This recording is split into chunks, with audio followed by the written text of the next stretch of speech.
कभी टंचमाल तो कभी टकाटक। देखिए, मैं देश के प्रधानमंत्री को चुनौती देता हूं कि आप फर्जी डिग्रीधारी हैं, फर्जी डिग्री वाले प्रधानमंत्री हैं। कभी टंचमाल तो कभी टकाटक। देखिए, प्रधानमंत्री जी दोबारा चुनाव नहीं लड़ पाएंगे। इतना चाणक्य ने मगध के साम्राज्य को खत्म करने का काम किया था। मोदी जी के काल में नया कालखंड आ गया। कौन सा कालखंड? अमृत काल।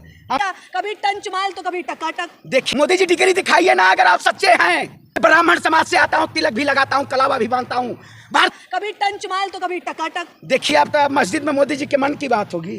अब सरदर्द हो गया हजाम से। अभी कभी टंचमाल तो कभी टकाटक। देखिए, कुरान को जलाया नहीं जाता। IIT क्या सावरकर ने बनवाए हैं? एम्स क्या श्यामा प्रसाद मुखर्जी ने बनवाए हैं?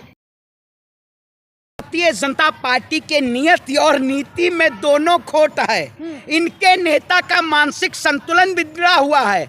जब मेघालय का कोई विधायक विधानसभा में बैठ के पोर्न वीडियो देखता है, वही बीजेपी के नेता की बात करते हैं। उन्हीं महासचिव, मतलब बीजेपी के महासचिव का ऐसा बयान आता है। इसका मतलब आप इस देश की बहन बेटियों को ऐसी नजरों से देखना चाहते हैं जिन्होंने भगवान को भी नहीं छोड़ा।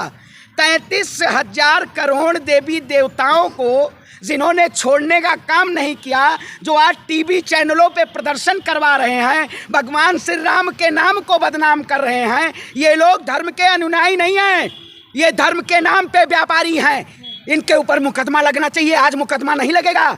अगर यही बयान कोई और दे देता तो आज बीजेपी के नेता राग रवेला लेके, ढोल मजीरा लेके बैठ जाते कि ऐसा बयान। अब जब प्रधानमंत्री नरेंद्र मोदी जी कह सकते हैं बेटी बचाओ, नहीं बेटी बचाओ नहीं, बेटी पटाओ, नारा ही परिवर्तित कर देते हैं। और कहा जाता है कि इनके नेता ये बहुत बड़े संस्कारी हैं। अगर बीजेपी में है तो संस्कारी हैं, दूसरे पार्टी में चली गए तो आप संस्कारी नहीं कहलाओगे। भारतीय जनता पार्टी के जो नेता हैं, इनकी मानसिकता गिरी हुई है। कैलाश विजयवर्गीय के ऊपर मुकदमा होना चाहिए।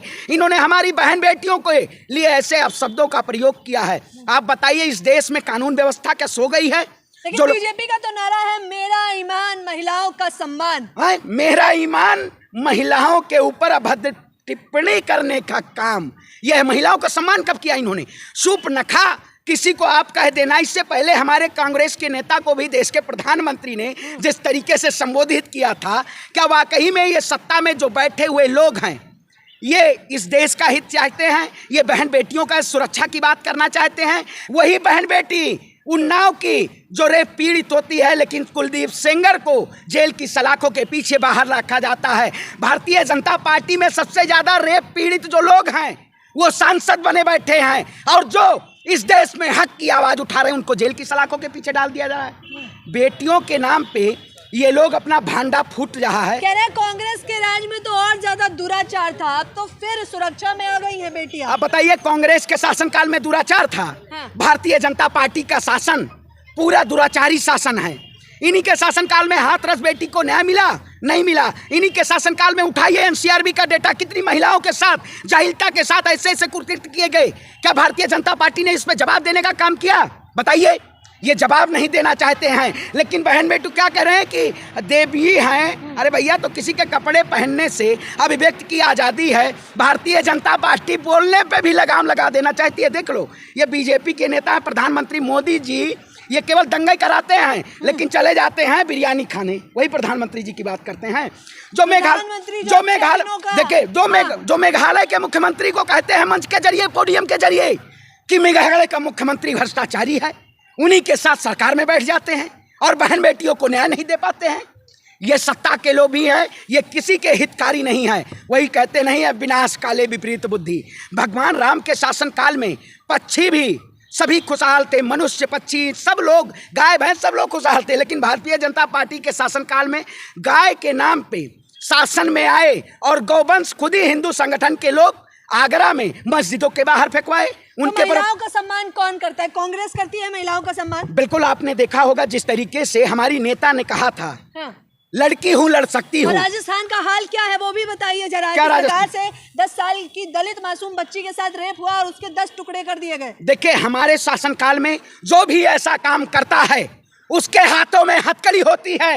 लेकिन भारतीय जनता पार्टी के शासनकाल में जो ऐसा काम करता है उसको फूल मालाओं से स्वागत किया जाता है।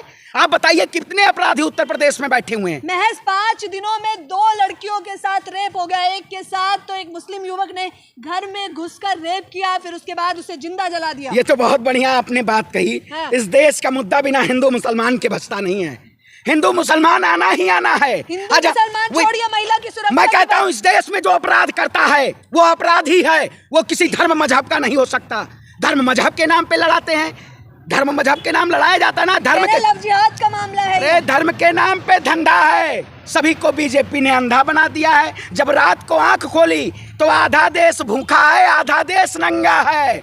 मोदी जी देश की जनता को कंगाल बना रहे हैं और विजय वर्गीय बहन बेटियों के ऊपर अब टिप्पणी कर रहे हैं। ये भ्रष्टाचारी नहीं है। ये पहले भी तो स्मृति ईरानी पर कांग्रेस ने चटक मटक करके बयान दिया था। आप बताइए, मैं कहता हूँ स्मृति ईरानी जी को आज महंगाई पे बात करनी चाहिए ना। डायन बोला उन्हें। अरे तो भाई कहते हैं महंगाई डाइन खाए जाता है, तो महंगाई पे मोदी जी बात क्यों नहीं कर रहे हैं? हाँ। महंगाई डाइन, डाइन मतलब क्या होता है? उन्होंने ही कहा था, आप कह दीजिए डार्लिंग कहा था उन्होंने। डार्लिंग थोड़ी कहा था, डाइन ने कहा था ना। मोदी जी ने ही कहा था ना बहुत हुई महंगाई की बार, अब की बार मोदी सरकार, मोदी जी के सरकार ने कहा था ना। हाँ। ये शायद नहीं याद रहेगा, मोदी जी ने ही कहा था बहुत हुआ किसानों पे अत्याचार, अब की बार मोदी सरकार। लेकिन किसानों पे अत्याचार करने का काम सबसे ज्यादा बीजेपी सरकार ने किया। महिलाओं पे अत्याचार करने का काम सबसे ज्यादा आम जनता के साथ तो मात्र खेला हो रहा है। कांग्रेस भी तो आए दिन विवादित टिप्पणियां देती है। क्या अनोखी बात है?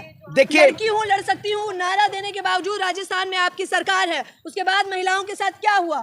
देखिए, मैं कहता हूँ आपने देखा होगा बिहार में, आपने देखा होगा बंगाल में, मैं राजस्थान पे भी आता हूं, जहां जहां भारतीय जनता पार्टी विपक्ष में होती है। आपने देखा होगा इसी के शासनकाल में उत्तर प्रदेश में हमारी मां को, हमारी बहन को बुलडोजर चलाने के जरिए जिंदा जला दिया गया। क्या जवाब दिया प्रधानमंत्री ने? क्या दिया योगी आदित्यनाथ? जवाब बताइए। जब विपक्ष में सरकार होती है, जब बीजेपी सत्ता में नहीं होती है, तब वो हिंदू मुसलमान के नाम पे ध्रुवीकरण करके, तुष्टीकरण करके अपनी सत्ता पाने का काम करती है। मैं कहता हूं उठाइए सीएमआई की रिपोर्ट, उठाइए एडीआर की रिपोर्ट, उठाइए डेटा एनसीआरबी का। आपके ही शासनकाल में सारे सरकारी संसाधनों को बंद कर दिया गया। आप कहाँ रोजगार की बात करते हैं? आप कहाँ युवाओं के सम्मान की बात करते हैं, महिलाओं के सम्मान की बात करते हैं? आम जनता के लिए सरकारें क्या कर रही है सिवाय धांधलेबाजी के? क्योंकि आम जनता को तो मात्र धोखा मिलता है, वादा करके आप लोग आ जाते हैं। आप बताइए, आपने देखा होगा आज देश का बड़ा दुर्भाग्य है भाइयों, कैम्ब्रिज यूनिवर्सिटी से पढ़ा हुआ व्यक्ति, उसे संसद की सदस्यता रद्द कर दी जाती है। ये हलफनामा दिया जाता है कि अयोग्य सांसद। मेरा सवाल ये, आप सवाल से उलझ रहे हैं सर। मैं सवाल उलझ, जनता के लिए क्या किया है किसी ने? देखिए, किसी ने क्यों नहीं किया? जनता के लिए नहीं किया गया। पूर्व में कांग्रेस की सरकार थी, इस देश में आईआईटी क्या सावरकर ने बनवाए हैं? एम्स क्या श्यामा प्रसाद मुखर्जी ने बनवाए हैं? जो लोग कहते हैं इतिहास मिटाना चाहते हैं, इतिहास को पढ़ा जाता है, भगवत गीता पढ़ा जाता है, कुरान को जलाया नहीं जाता। हाँ, किसी के धर्म को, किसी के धार्मिक ग्रंथ को जलाना क्या है? गलत नहीं है। आपने देखा होगा बिहार में हिंसा के जरिए, और इनके नेता आए दिन तमाम ऐसे बयान देते हैं। आप बताइए, कर्नाटक चुनाव है, ईश्वरप्पा के कान में अब सरदर्द हो गया अजान से। अभी तक उनको सरदर्द नहीं था, जब चुनाव आ जाता है तभी अजान से सरदर्द होता है। मैं वही तो पूछना चाहता हूँ, कांग्रेस ने इस देश के लिए सब कुछ। हाँ, अजान से दिक्कत नहीं है। हाँ, अजान से, अरे भैया अब तो मस्जिद में मोदी जी के मन की बात होगी। क्या किसी की बपौती है? भारतीय जनता पार्टी की बपौती है। मैं ब्राह्मण समाज से आता हूं, तिलक भी लगाता हूं, कलावा भी बांधता हूं। भारतीय जनता पार्टी का साम्राज्य खत्म होगा, ये श्रवण पांडे कहता है। आप बताइए, क्या ये लोग धर्म को व्यापार में? आप हमारे चंदनों पे सवाल करेंगी? अब हमारे मतलब मैंने भगवा वस्त्र पहन लिया, इस पे भी सवाल होगा? अरे भैया, हमारा धर्म के डिग्री दिखा नहीं रहे हैं और आप हमें कह रहे हैं हम डुप्लीकेट हिंदू हैं। मोदी जी डिग्री दिखाइए ना, अगर आप सच्चे हैं।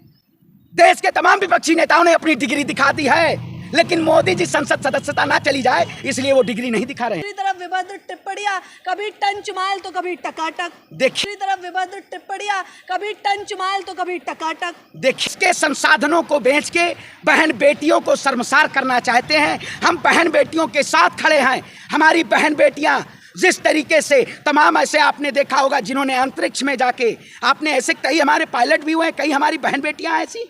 लेकिन ये लोग क्या बहन बेटियों को ऐसे अभद्र टिप्पणियों के जरिए संबोधित करेंगे?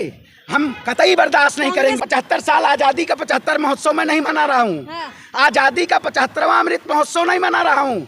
मुझे सतयुग पता, द्वापर पता, कलयुग पता, लेकिन मोदी जी के काल में नया कालखंड आ गया। कौन सा कालखंड? अमृत काल। अमृत आप भी पी के आई हैं, अमृत की वर्षा हो रही है। देखिए अमृत की वर्षा हो रही है शासनकाल में, जहां बेरोजगारी चरम पे है, महंगाई चरम पे है, और नेता विधानसभा में आपत्तिजनक वीडियो देख रहे हैं। ऐसे प्रधानमंत्री के शासनकाल की क्या कल्पना कर सकते हैं आप? कर सकते हैं? ये बहन बेटियों के लिए ये बात करने के लिए नहीं, ये जनता पार्टी के शासनकाल में ऐसे ऐसे काम किए गए हैं। हम हमेशा बेटियों के साथ खड़े हैं, देश के साथ खड़े हैं। हमने देश की आज़ादी में अपने खून का एक एक कतरा बहाने का काम किया है। मंगल पांडे थे, अशफाक उल्लाह खान थे। अगर इस सरकार, तानाशाही सरकार को मुंहतोड़ जवाब देने का काम करेगा तो ये श्रवण पांडे काम करेगा उतना ही जितना चाणक्य ने मगध के साम्राज्य को खत्म करने का काम किया था, तो उतना खत्म कर देंगे आप बिल्कुल। लोग? हाँ। हाँ, मोदी जी गंगा में डुबकी लगाए थे, बनारस जा नहीं पाएंगे, इनकी संसद की सदस्यता जाएगी, और प्रधानमंत्री जी दोबारा चुनाव नहीं लड़ पाएंगे, प्रधानमंत्री जी दोबारा चुनाव नहीं लड़ पाएंगे।